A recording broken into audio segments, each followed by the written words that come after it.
Hello and welcome to another episode of Tradecraft Tuesday, where we break down the tactics and techniques attackers use to break into your systems and turn them into, well, money, right? So today, if you were on here early, we told you today is a little bit of a special episode for us. We're doing a Tradecraft Tuesday. We actually have an audience here. So that's unique for us. Usually we're sitting in a studio. You can make some noise. Yeah, go for it. Go for it.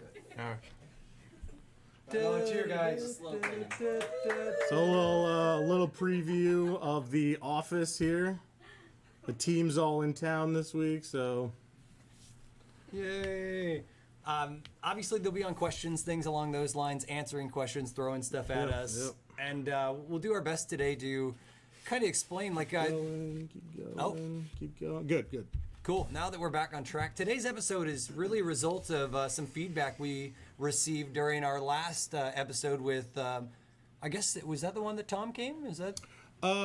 Yeah, I think so. I think it was. Yeah, Tom. Oh, keep going that way. That's why we don't move the camera on live. Other way. Sorry. All right, you're good. Good enough. Okay, so yeah, when Tom was here, we were talking about like what attackers are doing before they actually break in. Talking about like how are they figuring out who they should attack and stuff. And somebody brought up Mitre attack framework and how that applied, and so we talked about that a little bit. And with that, for those not familiar with Mitre, right, it's overall idea behind it. Mitre's a U.S. nonprofit, but at this point, it's kind of an international effort to let's identify. You know, what was it? Was it Lockheed Martin that patented or trademarked the cyber kill chain? Cyber kill chain, yeah, I think so. And so you have these steps of the cyber kill chain that walk through an attacker from the early on, right? We're talking about reconnaissance, how they plan to get in the network, till well after post-exploitation, how they're going to do their TTPs to get in your network. And somebody said, hey, I really enjoyed you guys diving into exactly how, you know, somebody does reconnaissance, but can you break down each of the verticals of the Mitre attack framework? So this episode is all about lateral movement. And the goal of lateral movement, obviously for an attacker, is to spread, but for us that's covering this from both angles, the offense and defensive perspective, is to share both how it's been done historically, where it will continue to evolve to, but obviously the things that we can do with defense. With that said, I don't want to jump into the total topic without maybe covering some news, because today is also a special day, right? It's End of Life Day. End of life, Windows 7. So if you still have Windows 7 machines out there, you should have upgraded a long time ago, but it's never too late, right? So I didn't really get too much news because I felt like that was like the biggest thing, and we got a long show, so... Windows 7 and 2008. Those are probably the hardest ones to get rid of because they're servers. Yeah, server business, 2008 R2. We see a lot of business server stuff. I'm sure that's going to be a pain for people, but Microsoft has come out and talked about different things about like, oh, we're going to extend the patches, or we're going to open up the availability to purchase additional packages, the patches to more people, but I wouldn't rely on that. Just do everything you can to get it upgraded and get to the newest and latest, greatest Windows 10, or is it Server 2019? Yep.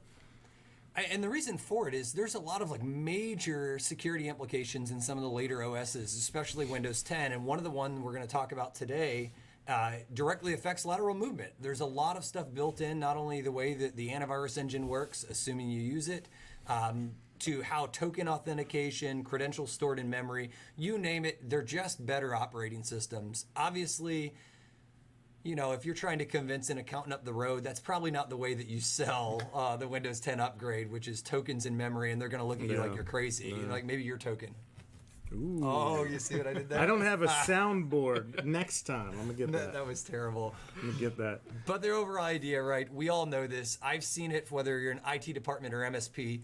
Every email I've received for the last 90 days had it in your footer saying, end of life is coming today. Today is that day. I think I got an email from Microsoft yesterday or something. So, yeah. It's been out there. All right, so like Kyle said, we're going to dig into the Mitre attack framework. You want to bring up the attack framework? Yeah. So we're probably going to spend a number of shows on this. The idea right now is to take for every category and have a show based on that category, kind of break down the category, explain to you what's important there, what it can tell you, what attackers are using it, and most importantly, how to mitigate against it. So, Kyle, you want to start screen sharing so we can show people what we got going on? Yep, so with the screen share here, right, we've got Mitre attack that's in front of us, and as I mentioned, it kind of aligns to the cyber kill chain. Yep. Initial access, execution, persistence, privilege escalation, and I won't read them to you, you could read. But one of the things that we've run into a whole lot lately, and John, right, on ThreatOps, all day, every day is an incident for you. So the ones that usually we joke when we do our winter summits here, it always becomes, what is it, a worm of the day? Was it TrickBot? Two in a row now that we had kick off our winter summit. Yep. And the reason TrickBot is such a nasty one, in case you have, not familiar, I guess I could dive into this real quick. It's just one of the malware families that spreads laterally. I'm sure within, I just grabbed the first thing I could find from Google, and I'm sure if we look for the word propagate, there it is. Self-propagation, right? So that's like your old school worms that used to move laterally, except the downfall of TrickBot, it's modular, it's very polymorphic in the sense that it's constantly getting new flavors, and every time it's compromising a customer, it seems like, I don't recall, is it hourly, John? Is it every 4 hours? There's an update period that it's getting new modules and new command and control and things like that. Yeah, I've seen them change as much as every 15 minutes. So, that's a great example there for you of what you're up against. So propagation, right, is the whole concept of how does an attacker not only get into your network, they've got a foothold, they have their persistence, but how do we move throughout the network now? And obviously there's all kinds of stuff you could do to prevent this, but Chris, you were at Red Team, NSA Red Team for a long time. Why do you even care about moving laterally? Like, what's the economics for a hacker? Let's break that down before we go any further. So a lot of times you're just trying to get any foothold you can in the network. So at Red Team, we would start out in what's covered in the Mitre pre-attack framework. So if you go and look at that, that's basically what we talked about last month with Tom Lawrence, where it's how do I figure out what users are there, what email domains do they use, how do they communicate with each other, and you're going to kind of gather all that information. And then once we had all those emails, we'd send a bunch of phishing emails to every address that we could find. And inevitably, a couple of people would click on them. We would get access in that way. But now we're on, Sally's machine in finance or somebody's machine in help desk support. And for us, what we were trying to do was show the biggest impact. So we needed to move from where we were at to other machines in the network that would allow us to either gain control over a domain administrator or the domain controller, or be able to get to other systems that controlled really interesting stuff. Like, obviously, this was the military. There were computers that controlled, like, flight patterns and airplanes and missiles and stuff like that. So we would always try to move laterally to get to the more interesting stuff. I think that's a fair summary. John, you and I spent a lot of time on this too, as well as both in the capture the flag world, where we were, for competition, trying to hack the other teams, not only get the servers, but a couple times we tried to expand from those servers into other services as well. Yep. So there's a lot of reasons to do this, both economically as an attacker, obviously gathering data, with that said. And I'll go back to the screen sharing just to kind of, for anybody who's never really spent time with Mitre attack, it's always nice to see how they describe it. So with a little bit of zoom, obviously they're calling in here and saying, hey, the primary objective requires exploring the network. It's kind of like if you were, digging for gold or harvesting anything else. You want to be able to give yourself the most opportunity to succeed. The more mines you have, the more rivers or whatever that you're panning for gold, the better chance of finding something. Same way works in your network. Why attack one computer when I can attack all of them? Right. And I think sometimes we tend to think of, right, we've got our black hoodie on, and we think of that target, they're coming after the CFO. But, sometimes these malware families are just quite literally all about opportunity. Did I land on a computer? Yeah. Did I spread? And then later, after they've got enough opportunity or have enough access, they'll actually figure out, am I even getting anything worthwhile here? So that's not odd. Yeah, one thing I wanted to point out is all of these techniques, and they're all going to have an ID. And if we scroll up here, you can see that this one has ID TA0008. So if you have like a pen test done or some other sort of audit like that, often they will refer back to specific things in the Mitre attack framework using these IDs, and that allows everybody to kind of be on the same page. Call everything by the same name, refer to everything the same, and that way this kind of gives us a lexicon to be able to communicate and make sure that everybody's saying the same words. I'm good with that. You want to break down the techniques too on how Mitre? So before that, I wanted to describe one more thing on the, if you go back to the matrix, actually. So if you look at the matrix, a lot of times we talk about attacker TTPs, right? Tactics, techniques, and procedures. So across the top, these columns are going to be tactics. So this is, what does an attacker want to do? They want to gain initial access. They want to execute some code. They want to escalate privileges. They want to command and control. They want to do exfiltration, all that kind of stuff. That's what they want to do. The vertical rows here, or the columns, are going to tell you what are the techniques an attacker can use to achieve that tactic. So that's kind of how you can think about this and really how the whole thing is laid out. Cool. Going back into that is these tactics, techniques, and procedures. We jump into lateral movement. You'll see there's a boatload of these techniques.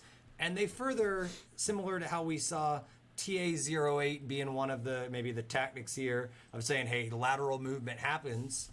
They further break down these techniques into, look, there's many different ways to get in there, such as adversaries abusing access tokens, or some of the ones that we could all, are all familiar with. You think of like the buffer overflows that you hear about, or maybe somebody remotely exploited my, SQL server or something along those lines. Remote exploitation of services.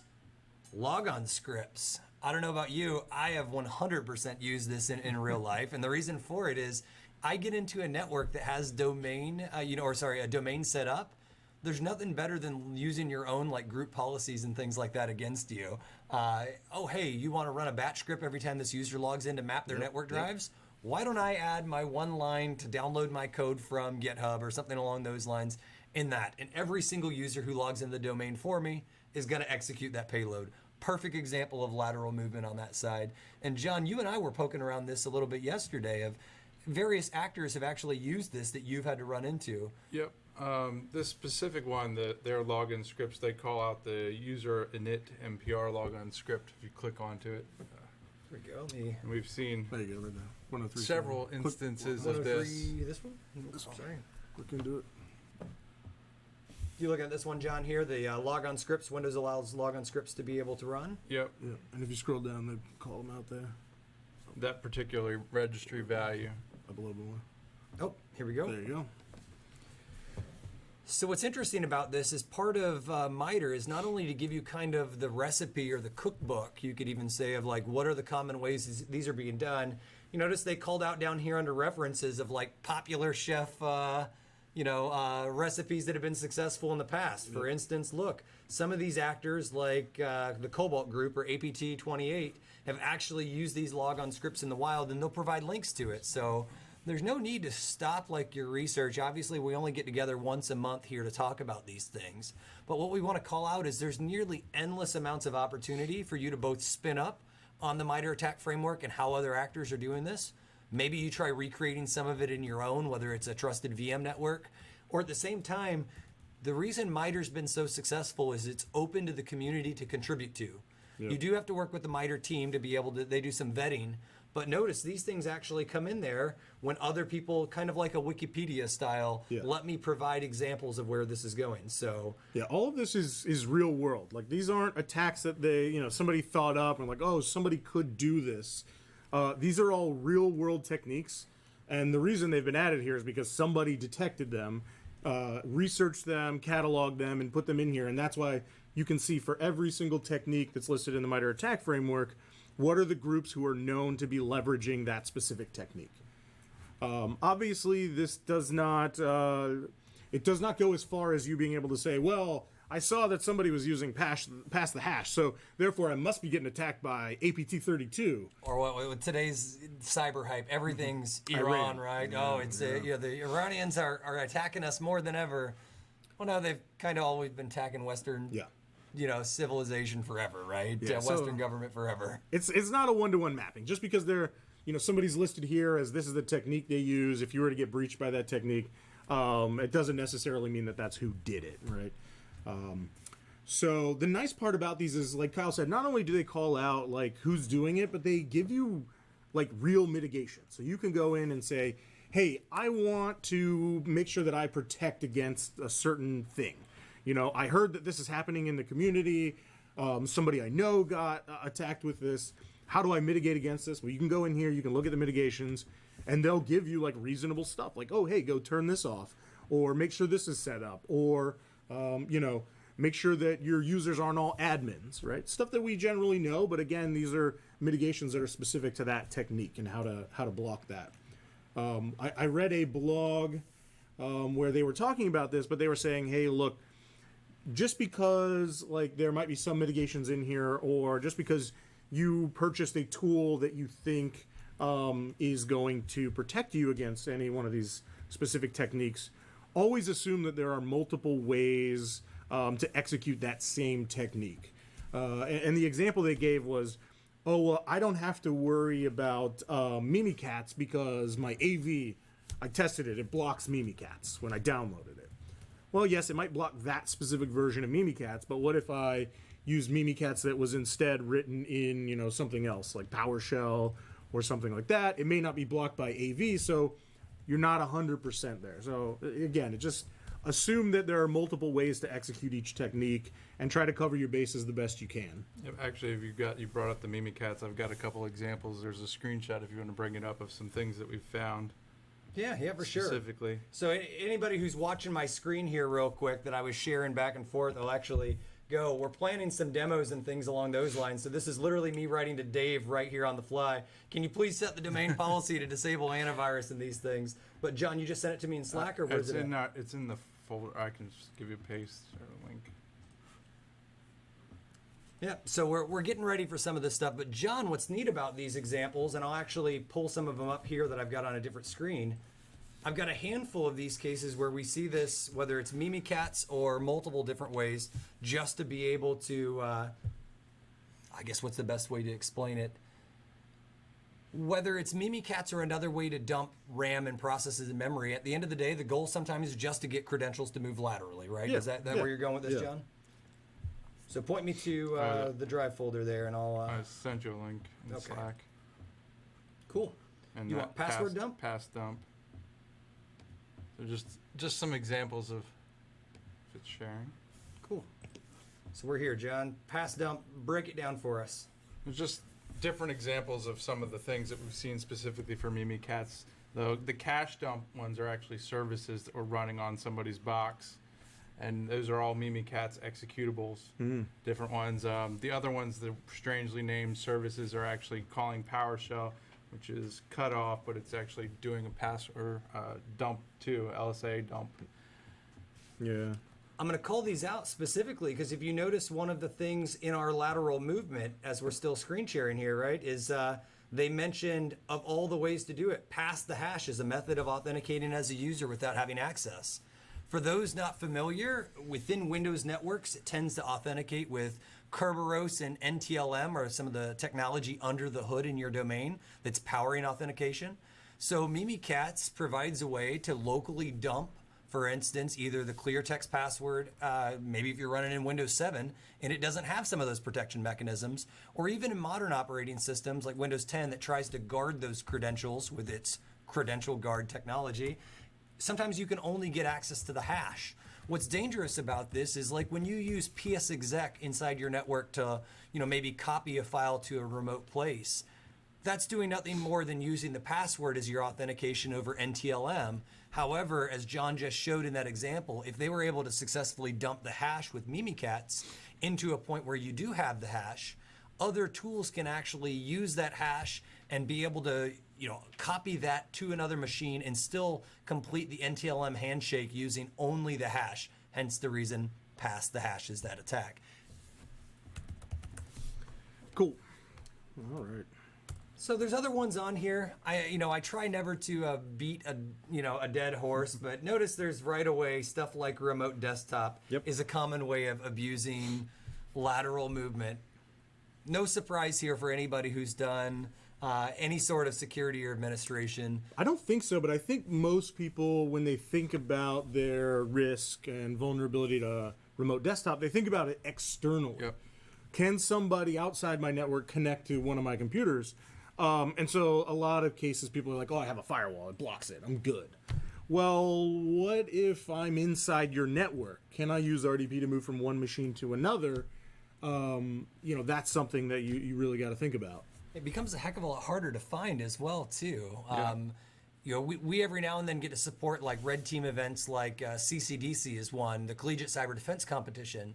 And it doesn't matter how many years you bring new college students in as they're securing the network, they're always thinking about the external attack surface first, not realizing that I'm using lateral movement through your SMB shares or through RDP all day, every day.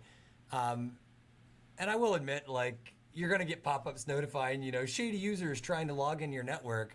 But when you're thinking about how do I secure my own internal network, sometimes those are the ones that get you because maybe that authentication and pop-ups are happening at midnight because, you're sleeping, but on the other side of the world, maybe it's a time zone where they're waking up. At the same time, I think we tend to see this on Friday nights, right? The same type of attack. You've gone home. Yes, it's going to warn that user that this user is going to log you off with RDP access if you don't respond in 30 seconds, but they don't mind waiting 30 seconds. So you say that. The other day, I learned something that I had never seen before. There's this script called Rdp Wrapper, it's an open source project specifically created to enable remote desktop multi-user on systems that are limited like Windows 7 and Vista. Are you looking at the GitHub page for it? Yeah, I can send I'll you a share link. that with everybody here. How does it do that? Does it patch in memory or something? It patches the... where did it go? We'll share, once again, obviously on the fly, but this is neat where even us as security researchers start wondering, like, how is this actually working? Because it's like a license restriction, right? Yes, it's recommended. Yes, it is a license restriction. So it keeps the original term served DLL. Here we go. I've got it up in front of here, John. Different parameters, but basically it enables multi-user. But what was interesting specifically about this, so it's an open source, it's a legitimate tool, but we found a case the other day where somebody had created a scheduled task, and I actually have the batch file that's on the share. Is it in that same folder that you had earlier? In the same folder, it's enable RDP. I'm going to zoom in real quick for everybody to be able to see. So the script actually installed the RDP wrapper to enable multi-user, and then this batch file here creates a new user and a new that's a new user, adds it to the remote desktop, enables RDP on an alternate port, I see and that up opens up the firewall. They're getting really pinky out here with 13389. But it was rather interesting. So yeah, maybe that's a different flavor. Here I was starting the episode bashing that RDP is old school, but on the fly you're watching us learn about the new TTPs. And that's one of those dual purpose tools. Could you imagine from like antivirus companies making the decision, like, should they flag this legit open source product here that is saying, hey, we're looking to be able to solve certain problems, or I think, what is this, policy editing? Is that what they're saying they're taking the inspiration from? That's tricky though, because like you could legitimately use that if you're like, hey, I need to be able to RDP multiple people in here. And there they are abusing it. So that's super cool. Another one that I found really interesting on the Mitre side of the house, they talk about all kinds of them. Shared, this is, by the way, webroot doesn't mean the antivirus, but we did get a kick out of that. It meant, the www root of like IIS or, your Apache root servers and stuff like that, or root folders. For Linux buffs, they obviously talk about SSH. It's good for remote management. It's no surprise to the Linux folks that, hey, people can SCP files or SSH back and forth to be able to move laterally. And so you just got to understand, like, these same dual purpose technologies are sometimes just as convenient for the attackers to be abused. That's the name of the game right now, right? We're talking about, like, how do you live off the land? How do you use things that are already there? Yep. We've seen people use Screen Connect and TeamViewer. I've got that one highlighted here. They even have a whole section on third-party software. right? Applications being used and They abused. specifically call it VNC and Altiris. Yeah, I mean, on our end, there's a lot of stuff we haven't been as public about, but it doesn't matter what RMM you're using under the hood. Like, we've seen them abused.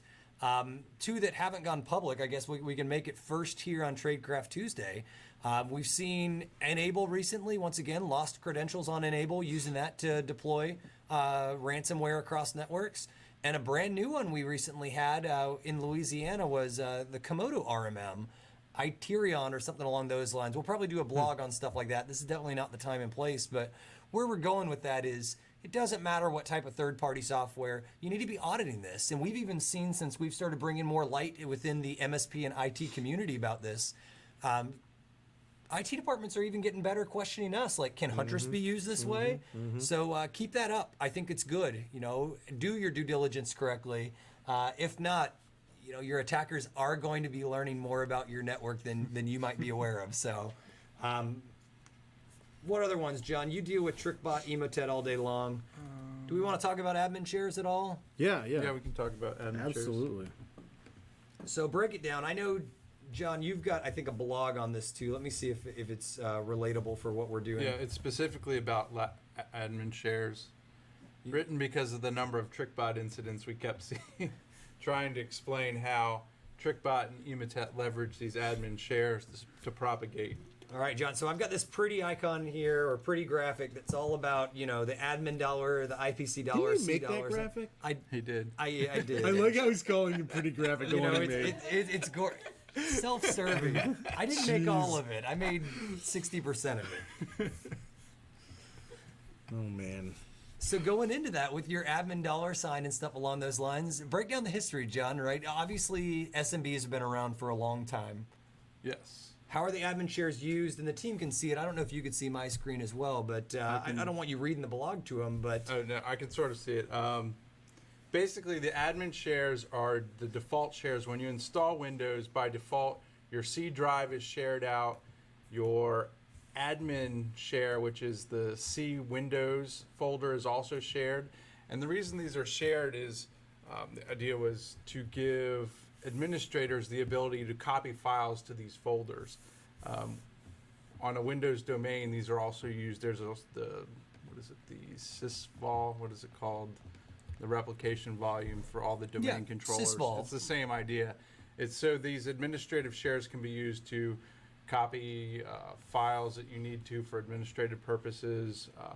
Yeah, some of the folks in chat are actually just calling out, right? Any fixed volume or fixed drive gets a hidden share, right? Yeah, so if you have like a D drive, you get a D dollar. Actually, and speaking of that, I believe a lot of the RMM tools, when you're initially installing, when you don't have an RMM product already, they use the admin shares to stage the installer onto the box, so you can help, just to make it easy. You don't want to touch 100 computers manually. So if you have something that's already there built in, you use that. Yeah.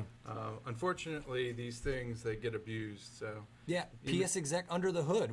That's been around for 20 some years that PS exec allows, and most people don't know that under the hood, PS exec first goes when it's trying to run like a remote command on somebody's host. It's copying it to like the admin dollar sign or C dollar sign. So that's why it needs administrative privileges sometimes, is just the ability to map that share, copy the file, and then remotely instantiate or create the service.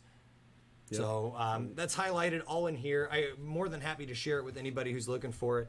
But what's interesting about this piece is, you know, yeah, we blogged on it, but notice it goes a lot further. They go on to talk all about adversaries can also use NTLM hashes to access administrative shares with pass the hash, just as we covered on earlier. They talk about administrator valid level accounts and things along those lines. So this is legit. You know, this is a clearly abused or used and abused TTP. We at Red Team, like, we basically made a living off of this. I mean, the way we moved laterally in these networks was we'd use the net command. Yep. If you're not familiar with that, there's a command, net use, and it will allow you to map a remote drive. So we would map the C dollar share, and that allows us to remotely write to the C drive just by copying files. So we'd copy files over there, then we'd schedule a remote scheduled task to run in a minute, and lo and behold, then our backdoor would call back, and we'd have access to a new machine, and we could just spread through the network that way. and it was really easy. In that folder, I've got an example there too of ransomware that was used in that manner, it was staged using the dollar Is shares. that remote exec or is that user init, John? Go to Lateral redacted, Ah, and if you open up Start Bat, oh, so they're using basic for loop here. to copy a folder to all the admin shares, see dollar sign on all the hosts. Yep. Copy their, here's your ransom note, pay your Yeah. Bitcoin here. And then I Yeah. imagine it's probably iterating through. Yeah, notice how they're using the UNC path. So they start with // %I is going to be either the host name or the IP address. It's the IP address. And then $$ crypt. So they're going to copy files into that folder from the local machine. Yep. And then there's another one. If you open up the NBAT, you can see what they did in the next part of the phase, which is that remote access. Or Gotcha, remote so- execution. They used WMIC WMI, yeah. because they had the username and password. They were able to use WMIC to start the batch file on all the systems that ran the ransomware We- after they copied all the payloads. Was it 2 episodes ago we talked about ransomware and about how one of the new things that we saw was instead of copying the ransomware to ransom the machine, they would like remotely ransom it through the file shares? Yeah. Share So- mapping. Yeah, so a hot way nowadays for lateral movement to work, if you think about it, PSExec or even this WMIC command is remotely creating a process on the victim machine. So that's lateral movement, but it's kind of noisy. And so if you've got a really solid environment where you've got like great preventive security and things like that, you run the risk of behavior-based detection catching you.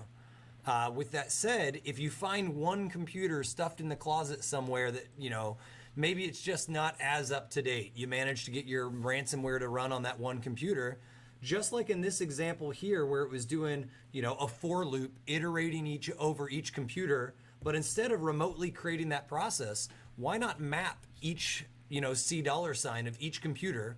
Maybe you give it, a random name, C1, C2, C3, and then you can just ransom it from the one host where the ransomware is running. And if you think about that, even though those other machines would be perfectly protected, they're not going to see a malicious process that's actually doing that. Maybe, the future of this is to do some sort of network isolation, or they see that. But, and I think that was RYUK that added that feature. But once again, this is lateral movement in 2020. It's quite literally continuing to evolve. Well, if you look at a number of the techniques under lateral movement and you look at the mitigations, one of the ones that's called out in most of them is network segmentation. Like, segment your network such that not every machine can talk to every machine. In some cases, it definitely makes administration hardware harder, but it means that like if one machine is ransomed, maybe it's isolated to just the finance group got ransomed, or just the help desk group got ransomed, not the entire company. So you can at least help mitigate some of that stuff that way. Yep. I do want to call out, so, some folks, right, are always asking, why do I need to move to the latest operating system? And I mentioned that there's newer features that come to like, Windows 10, and it's a real reason to move over.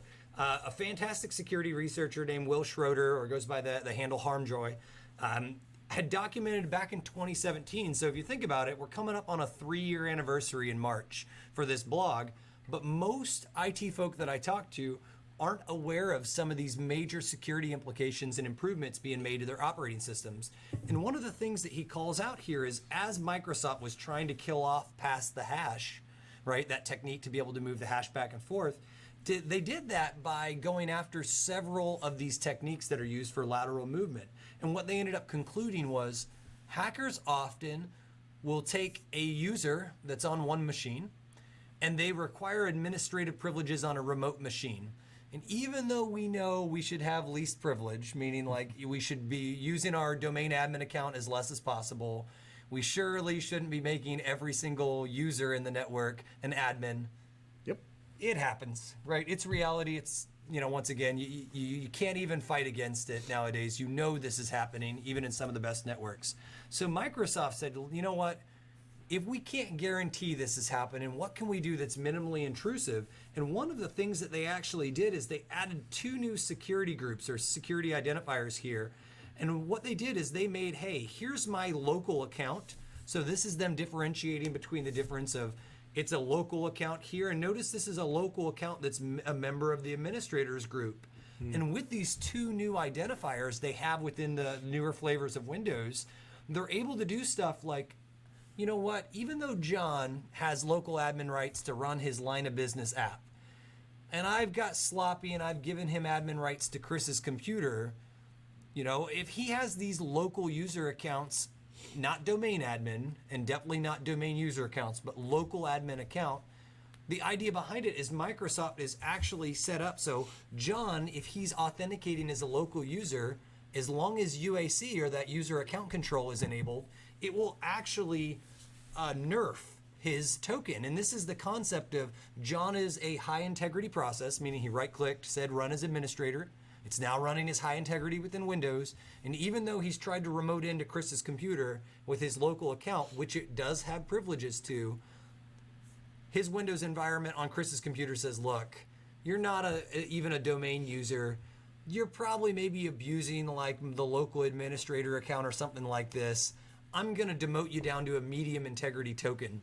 And the result of that is you can no longer map to the $$ drive. You can no longer create some of those shares. You're stuck as a medium integrity process. So that's a major win for some of the newer operating systems. So for any of those, you'll see this goes all the way into Mimikatz, how it works, how they can get around it, what these actual things mean, how it's working under the hood. And they actually call this token filtering. That's the idea of taking these services and demoting them down to medium integrity. So we'll share that here for anybody who's interested in learning. But these are some of the big updates that even though Microsoft has backported some of these features to some of the older operating systems for backwards compatibility, they don't always get configured the way they should. So, and a lot of people don't even know about them. Like if you were running like Windows 7, when you try to access a remote share, your computer's going to send over to the other machine like, hey, I'm this user. And Windows 7 is just going to look up and say, like, oh, yeah, you're in the local administrators group. You're an admin. Do what you need to do. But yeah, like Kyle was saying, Microsoft mostly realized like that's not what people intended that to be for in most cases. So they've added some of this stuff. Cool. And I just pasted those links. Obviously, the links, if you're watching this on YouTube, will be down below. But we've been going roughly 40 minutes, and there's a handful of questions that have been back and forth, and I definitely appreciate the team. Let's take a look. Does anybody, what's the downside of disabling shares is one of the question. Mm-hmm. There could be major downsides. If you have software, for instance, that is depending on the $C sign, maybe it's like a multifunction printer that's mapping that. You could flat out break functionality in your network. So sometimes you got to be able to use these tools at the right time. Like it's not always the right time, to use a hammer. Sometimes you got to use a scalpel to be more surgical. And a good example of this is just being aware that you could disable these admin $ shares when you have a worm outbreak. I mean, John, does that still continue to be one of the best ways to prevent the propagation of these worms? Yeah, once you stop or disable the shares, you stop the propagation. So you can't always do it. Sometimes if you disable, like we see some people, instead of using the hammer, they just completely disable SMB and then break like domain authentication. Or they'll say, you know what, I heard it's a good practice to disable NTLM. And what they actually read was it was a good practice to disable like NTLM V1. And then they break authentication across their whole domain. Yeah, if you don't have Kerberos set up, you're in trouble. Yeah, you're in big trouble. So, huge appreciation, Martin, for asking that type of question for sure about those. Let's take a look to see what some of the newer ones that we have in here. People are pointing out, I want to reinforce your normal workstations and segment. For instance, one of the simplest things that you could do in here, as we kind of highlighted, you do need your policies, you need your GPOs. But you can also segment physically, or just virtually with VLANs and say, you know what, my HR department doesn't need access to the server farm. Obviously, authentication and things like that, you want to make sure that's working correctly. But you'll need to consider that when you architect a network. Like I noticed a lot on LinkedIn, more and more network administrators, you find their way into the IT department. And it's almost like some people have forgot, like you've got to be a network engineer or a network architect, because some of these things, just like you want to build a building that's structurally sound, that's able to withstand like the levees breaking or a fire or something along those lines, you should be architecting your networks as well. So IT departments, it's still the beginning of the year. That's obviously a great thing to start pushing. So Jonathan Crow asks, can using admin approval mode provide a roadblock for some of this stuff? I'm not familiar with admin approval mode. So some of them are just as simple, like I don't know if it's referring to a specific, technology to be able to, promote for within the user, saying, hey, this user's trying to do this, like you'd see in a, maybe like a, what is the word I'm looking for? Like an application whitelisting style thing where you're actually asking. Is it like UAC? Yeah, I've seen some people that with admin approval mode, like some UAC actually requires like in some of the features within your operating system, how earlier I made that example that John, since he wasn't using a domain account, he's actually not able to remote into Chris's computer because it gets filtered to a medium integrity service. There is some actual features within a domain that says, you know what, even when a domain account does that, restrict that or promote on that side of the house. So there's always pros when you can add some type of level of, yes, I need to make sure somebody is going to be there. I will caveat, like all things that require approval, it works until that person isn't there to be able to approve your actual request. Or maybe you have to go with something like, maybe middle ground is some of these security policies are actually letting you go, if nobody approves within a half hour, did not default allow. That's not as good as making sure somebody is there, but it's kind of a middle ground between are you want to, allow convenience within your network, but at the same time restrict it. So I don't know enough to be able to say yes. The technology Jonathan called out, and Jonathan, if you want to drop any hotness in here, feel free to share. Yeah, he put a link to some UAC stuff. Okay, so it is the UAC. Yeah. And there is different levels. Like if you remember back in the Vista days, UAC by default was so annoying, anything you did, it started complaining at you. Now there's an actual level of within UAC that says, look, no matter what, request permissions, and it becomes very strict. The benefit of some of those UAC modes is when you enable that more strict prompting, it actually becomes harder for hackers to get around. And some of these bypasses I mentioned, or some of the ones I wanted to demonstrate here if we get the network up and running, they'll actually show like there's some ways to be able to get around some of these techniques. But the thing about UAC is it's always, if you tweak it too high, you're going to get more prompts, which might inconvenience users. But there are real security ramifications. All right, so one of the things that I was thinking when I suggested that we cover all these categories in the Mitre attack framework was some of the feedback came back that was like, hey, the Mitre attack framework is cool, but I have no idea where to even start. So what I was thinking is like, why don't we as like self-proclaimed experts, why don't we just like basically pick our top two things that if you could say, hey, don't worry about all the rest of the stuff in this one category. These are the two most important things that you should focus on to mitigate, and we can do that for every category. Then we can kind of give people a good like overview of like, here's what you should do. I don't think I even got a warning that this is going to go down, so I'm going to have to... on the fly. I'm going to wing it on the fly.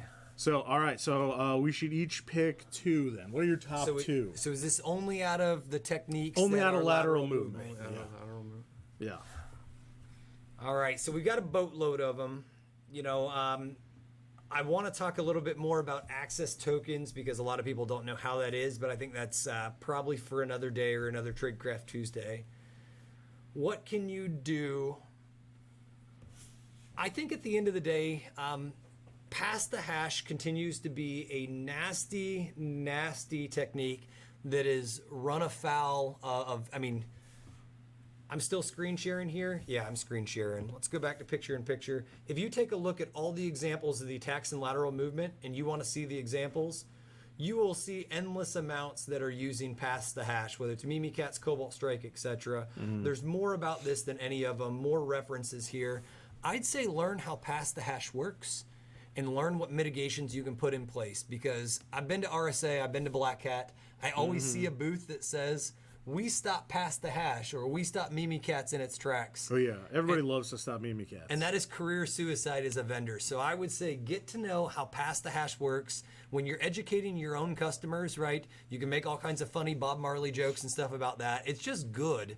So I would say that would be mine. That would be at least one of mine. Okay, all right. John, you have one?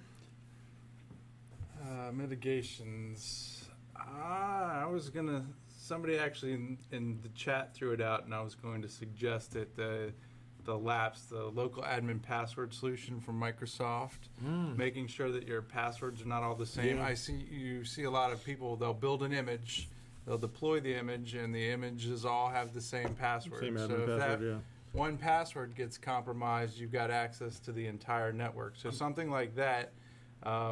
Yeah, that. With Windows admin shares, or if it's a admin user, you can remote desktop if it's enabled to any of those boxes. Yeah, I was if you're admin, you can turn on remote desktop on all those boxes at that point. Right. So something like that to make sure that That mitigation is in like almost all of Yeah. the lateral movements. It's usually under like password policies or. Is that where it was? I was just account searching for it management type live here. So Yeah. if we go to admin shares, there was one of them had it.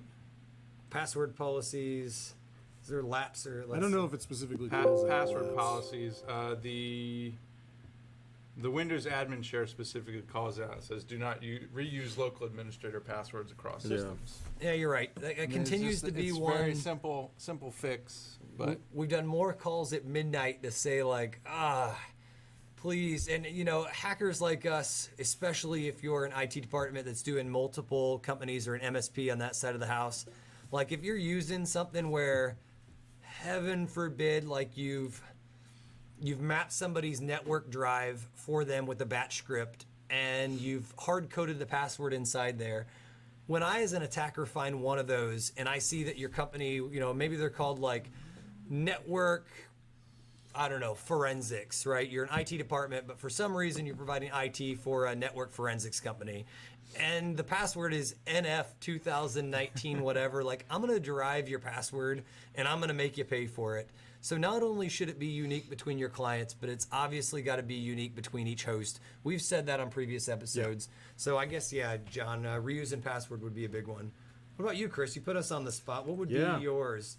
So my first instinct was like, oh, I should do this one. Then I was like, well, we kind of covered it a lot. But when I really thought about like, what if I could tell an MSP or an IT department or anybody to do this one thing? For me, it had to be application deployment software, right? Whether that's your RMM, SCCM, whether that's something like Screen Connect or TeamViewer, something like that. You got to lock this down. You got to add two-factor authentication to it. You need to do auditing. That's probably the most important thing that I can tell anyone to do so that they don't lose control of their network, because that is not even like one machine. Like when you're talking about that, that's your whole network, all of your customers. Maybe a call to action for our folks that are watching this. Notice this whole thing is about enterprise software. Like SCCM is clearly meant for large environments. HBSS, this is the McAfee host-based security system that I think you and I have both pwned bad. But notice there's nothing on here in regards to what are even the threats that our community in the MSP even knows about. Examples, we're talking about wiper and threat groups. This is your chance. You know, if you take a look, it's been updated in July, but it doesn't say anything about what's going on in the MSP community. So if you're looking to give back, this is a great chance to educate here. Like, we can't be the only ones to do it. It does take a community, or it takes a village, you know, to be able to raise the bar for cybersecurity. This is your opportunity to educate and share these, because look, we're going after the most recent references are both Dell SecureWorks. It looks like in 2013, 2015, about living off the land and things like that, and a lot has changed. So this is a great place to give back, to update what these are doing. We'll obviously do it on our own as well. Yeah, and you can even get listed. If you go up to contribute up there, they list all of the people who've contributed. So you can get your name on the list. Keeps going down to the very bottom. Keep going. Oh There yeah, you go. boatload of them. Contributors, right? So you can get your name on the list as like, hey, I was a contributor to this. And then if you're really interested in this stuff, a lot of people have taken these techniques and they've kind of taken them to the next level. So there's now like things like the Sticks frameworks and Taxi, where people are trying to take these and see if they can automate them and put them in frameworks. And there's actually a lot of startups around, focused around what's called adversary emulation, right? So this is like, if I'm an IT department and I want to see, am I actually vulnerable to this kind of stuff? I can schedule a live like pen test with an adversary emulation group, and they'll come in and they'll run these and they'll tell me like, this is how we got in, this is what worked, this didn't. I know you thought you were protected here, but we got in this way. And so you can kind of like test all of your stuff and map it back to the, attack matrix. Yep. And so, if you're a part of like MSP ISAC or the TSP ISAO, these are both frameworks for being able to structure your threat intel sharing. So getting familiar with these, once again, I think they're both backed. Like in an open, I don't know, remember if it's Mitre, if it's Oasis, or who's doing these. But the idea behind it is they're open source. They're meant for sharing this information. Huge fan of this type of stuff. So maybe with our last minutes we have left, we take some Q&A. We can do some of that stuff live. What do we got?